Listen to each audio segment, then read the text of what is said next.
Virgo, hi! Welcome to Mr. Queen PH. At pasensya na sa boses ko, no, if ako ay mauubo or parang magkakrak yung voice ko kasi meron akong sore throat. Although pagaling naman na siya. So, excuse me na lang.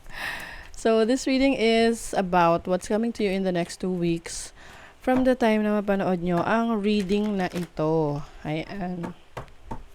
So, anytime na mapanood nyo to, as long as makaka-resonate kayo, this reading is for you.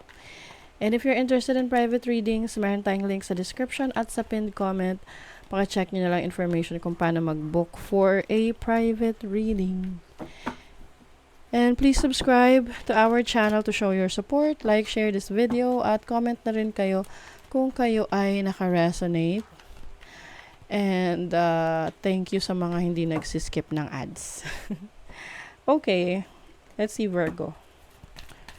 What's coming to you, Virgo, next 2 weeks? Uy, time to go. May pag-alis. May lilisanin ka. Parang you are preparing for a new opportunity or a new beginning. You've been, you've been thinking about this for a long time. Matagal mo na itong didesisyonan. Pinag-iisipan. And now you're ready. Yung iba sa inyo, maaaring sa trabaho. Aalis na kayo. Meron kayong ibang ipupursue. Na kung saan mas may express nyo yung sarili nyo. Mas maganda yung opportunity. Mas in alignment sa talents nyo or skill set ninyo. May iba ka ng interest. So your overall energy is the Empress. Wow. You are abundant. So may prosperity coming in sa'yo in the next 2 weeks. I also see you tapping into your skills, yung kakayanan mo, abilities mo, yung talento mo. Masagana. Oo. I think, kaya rin aalis ka sa aalis ka sa sitwasyon mo ngayon is because alam mo yung pupuntahan mo, mas maganda yung opportunity sa'yo, para sa'yo. And then, your challenge is the 8 of Pentacles. Oo, kasi yung iba, maring trabaho. Nacha-challenge na kayo sa trabaho ninyo, maaring you feel like routinary na, hindi ka na parang ang paulit-ulit na lang yung ginagawa mo. And ngayon gusto mo ng bago, gusto mo ng excitement. Yung iba naman pwedeng paglipat ng bahay, no?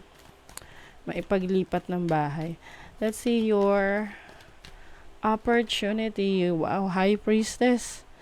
You have the opportunity to tap into your instinct, to tap into your skills. Marami kayong kakayanan, marami kayong kaalaman.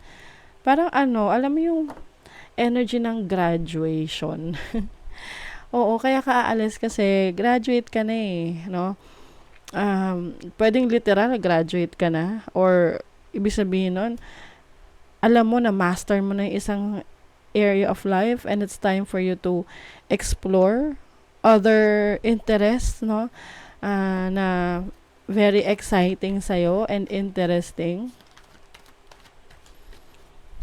At yung iba sa inyo, maaring ang i-explore ninyo can be teaching, mentoring, or spirituality, no? Anything related sa esoteric.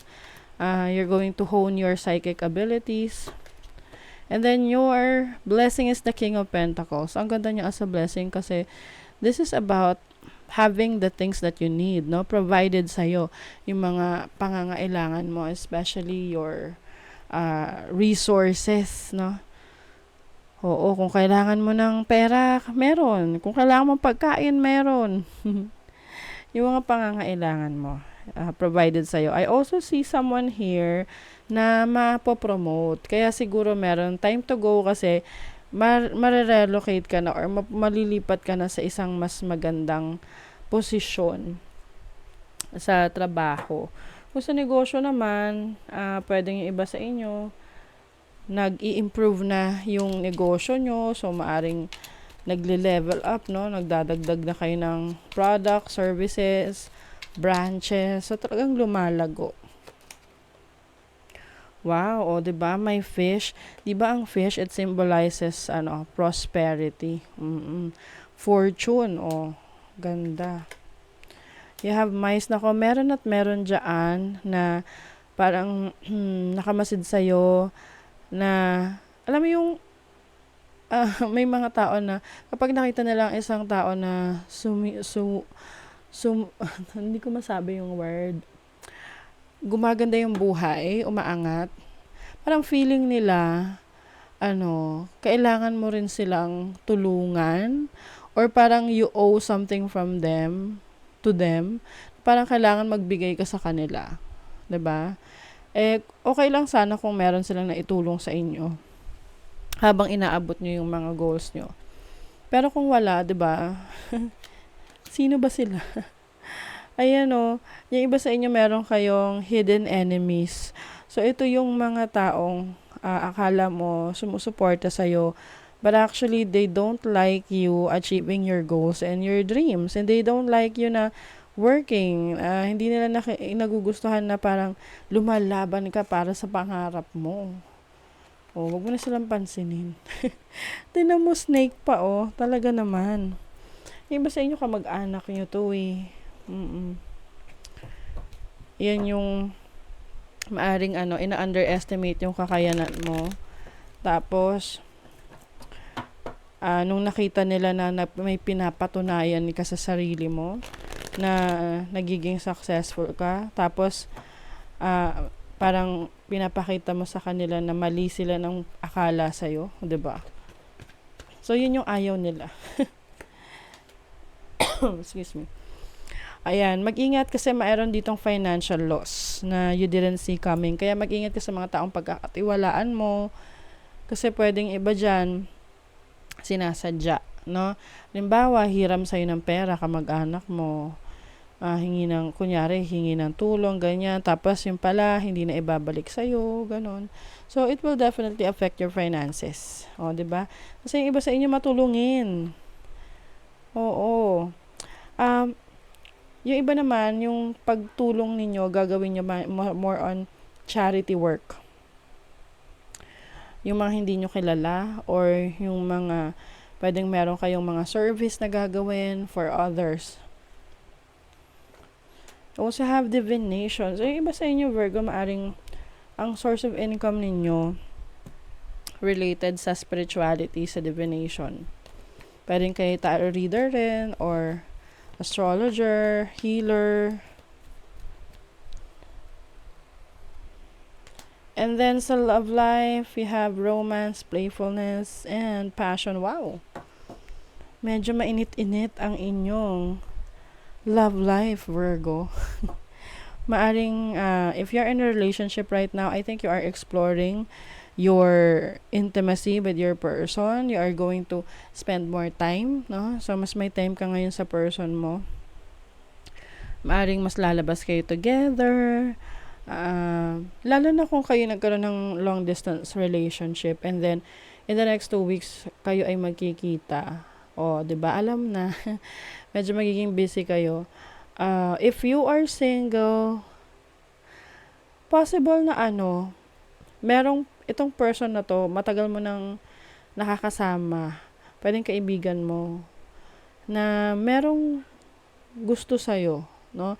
Yung parang, maaring hindi mo pa natatanggap na may possibility na magkagusto siya sa'yo, pero, malapit siya sa'yo So, naisip mo na baka friends lang, but I feel like this person has desire for you.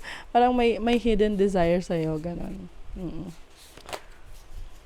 Escapist, come home to yourself. So, minsan kasi, may mga bagay na iniiwasan tayo sa sarili natin kasi hindi tayo komportable doon or parang it stresses us out. Kaya may mga bagay tayong ginagawa para makaalis doon. Okay? Example na lang, yung mga unhealthy habits, no? Yung iba, kapag may problema, ayaw nilang harapin yung problema or gusto nila makalimutan ng panandalian, nag-iinom sila, 'di ba? Kasi pag nalasing sila, makakatulog sila, hindi nila maiisip yung problema. Kaso paggising mo, andyan pa rin, 'di ba? So, yun yung energy rito na you have to come home to yourself. Kailangan mong harapin kung ano yung kailangan mong ayusin sa buhay mo. At hindi mo to kailangang iwasan. Kasi hindi naman yan masusolusyonan kung iiwasan mo. Okay, so that is your reading, Virgo. Thank you so much. See you again.